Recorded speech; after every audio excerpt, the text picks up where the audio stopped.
So before we end, I want to go back to the Indians and the Chinese. So why were the Indian microbiome 10% better than the Chinese? It was the roughage. And they recognize now that cellulose is the prebiotic. So you've heard that term. And it's a shame how dishonest the supplement industry can be. They sell you ground up cellulose in a bottle for $40. Well, if you eat salad, you get prebiotics. So that's number one.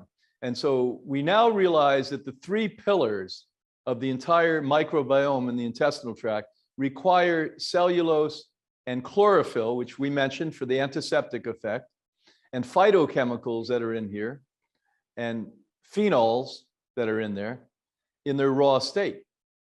And so when they compared the Chinese, who even cooked more food than the Indian, and why? Because China had a septic problem, just like everywhere had a septic. So they learned wisely and intelligently to cook to death their food so there weren't any microbes in it. Where the Indians were less susceptible to that. Remember, the populations were different and they were spread out over larger areas. Even though China is a large landmass, they ate more of the raw food. And by the way, if you look at, this is interesting, many years ago, somebody gave me this.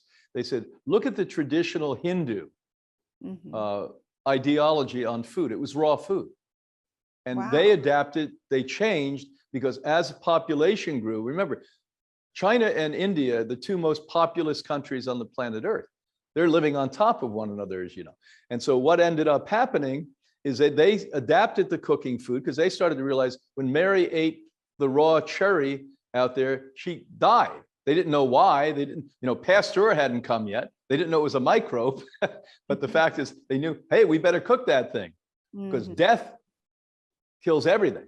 You and the bacteria. Yeah, I'm wondering if it's because the Indians were using a lot more spices than the Chinese. I mean, wide array of spices. But look, compared to Anglos over here, I mean, the Chinese do pretty good with spices too. I mean, I happen to think if the first foods, when I first became a plant-based eater, I mean, the go-to place was Chinese food and Indian food.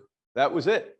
And, I'll never forget, I would go into the Asian markets, and I was like the first white guy that would show up there back in the 60s and 70s.